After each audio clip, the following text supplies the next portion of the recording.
I hope everyone is doing well. Today we're going to be making Japanese cherry blossoms. So in the spring, right now, I'm sure you've noticed that the flowers are beginning to bloom. The temperature outside is getting a little bit warmer. Just last week, I planted some seeds in this flower pot, and look how much they've grown already. They've been in here for maybe 10 days. These are zinnias. So this pot is gonna be full of flowers, and I'm really looking forward to it. I've had a lot of fun checking on these every day to see how much they've grown. So again, I thought because it was spring and that the flowers were starting to bloom that we were gonna create Japanese cherry blossoms, because April is actually the peak month for these trees to bloom all these beautiful little flowers. We are gonna be making these out of items that you would probably find in your home. A paper bag, so this is just a paper lunch sack that you might have at your house. If you don't have one of these, a grocery bag would probably work just as well. It might be a little more difficult just because the size is a little bit larger. You will need some tissue paper. You might think, well, I don't have any tissue paper at my house, but you might with your gift wrap. That's where I found mine. I found pink and white, but any color that you have you can use. I also have green to put just a few little leaves on my trees also. And you will need a bottle of glue and some scissors. Please make sure that you're asking for your parents' or guardians' permission before using scissors. Just to be safe, okay? And this is what our tree is going to look like when it's completed. Very pretty and perfect time for this time of year. I have mine on my dining room table kind of out as decoration. I think they're very pretty. All right, let's get started. So the first thing I'm going to need is my paper bag and my scissors. I'm going to keep it folded for right now, and I'm just going to take the scissors and I'm going to cut strips almost to the bottom. But keep in mind, I want to make this a tree and I want to have some branches. So I'm probably going to go a little more than halfway down this way, about right there. I'm just going to cut these little strips of paper just like this, just a straight cut. I don't want them to be too thick or too thin because I am going to be twisting them, and if they're too thick they might be difficult to twist and I won't have as many branches, and if they're too thin they might tear. So I'm actually cutting both sides as I'm cutting through.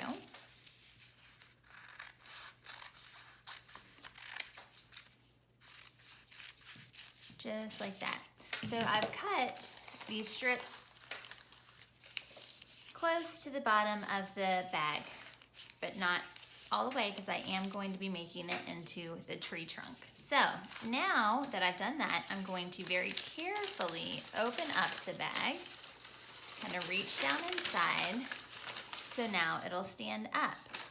Once I've done that, I'm going to carefully again squeeze it. Kind of squeeze it, and you are kind of crumbling it as you're doing this. I do want the bottom of the bag to stay flat so that it stands up. So I'm kind of squeezing it like this, and then I'm going to hold it and twist it. So I'm actually twisting the paper to create the tree trunk. And as I'm doing this, I'm kind of twisting it with one hand and making sure that it stays flat on the bottom. I'm being very careful while I'm doing this. I do not want to tear the paper, but I am kind of crumbling and twisting the paper.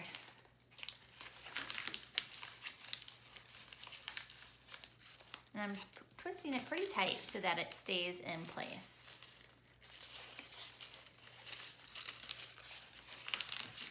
Okay, so once you've got your tree trunk kind of where it's standing up and you see these little paper strips are sticking out in every direction now I'm going to begin to twist these also.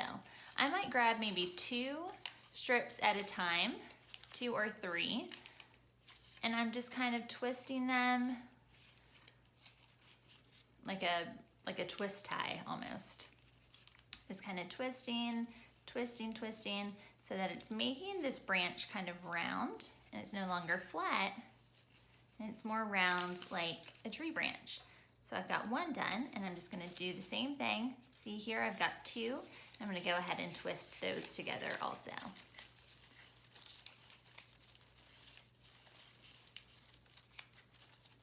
And I'm gonna keep doing this until I've got all of them twisted. Now, if you are not using a small paper lunch sack, this might be a little, this part right here probably takes the most time. But if you're using a larger shopping bag, it will probably take you a little bit longer because the tree itself is going to be larger because the bag is larger. So I'm twisting each branch just like this. There we are. So now that I have all of the branches twisted on my tree, I took the tissue paper and I folded it a few times so that I didn't have to make so many cuts, so that I would cut these little rectangles out of the tissue paper. You probably want them about the size of your thumb. If you open them up and you see that they're a little bit bigger, we can always just tear them to make them a little bit smaller. So you want just a small pile for your blossoms. And then I cut a few little green pieces of tissue paper for the leaves. If you don't have green tissue paper, then you do not need to worry about that either. And I also have a little scrap piece of paper. We're actually going to be using this for the glue because I found this is a lot easier to put just a little, probably about a dime size, let me see, amount of glue on the scrap piece of paper so that I just can dip it to glue it down. So kind of if you've been in my class before, you might be familiar with the the glue sponges that we use. I actually have one here that we dip our paper in to glue items down, and it works a lot easier sometimes than having to squeeze it out of the bottles. So here I just take a piece of paper and I crumble it up. So it's like a little round blossom. I just dip it in the glue, tap, tap, and I just hold it down on one of the branches. And you want each branch to have about maybe 3 or 4 blossoms on them. What you can do is you can crumble up a bunch of little pieces and kind of put them in a pile like I've done here. Or you can kind of crumble one and glue it. It's up to you. Whatever you like to do. Oops, that one fell off. And you will get a little sticky and start to get some of the tissue sticking to you, and that's okay. We can wash our hands when we are finished.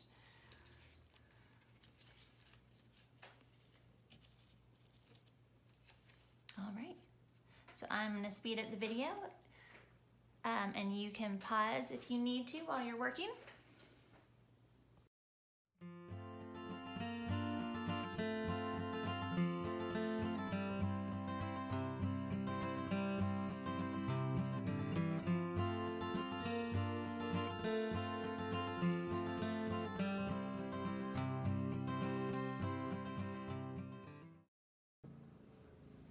So what I'm doing for the leaves now is I'm just taking the edge of like the corners of it and kind of just pinching them and twisting them a little bit.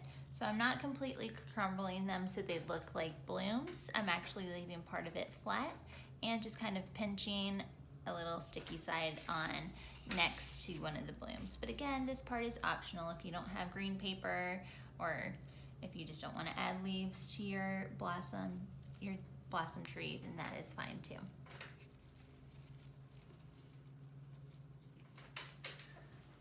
And there it is, boys and girls, my white cherry blossom tree to go along with my other 2 pink ones that I made with my children. I hope you guys enjoyed yourselves and had fun, and I hope you have a beautiful little piece of art to put up in your home. See you again soon.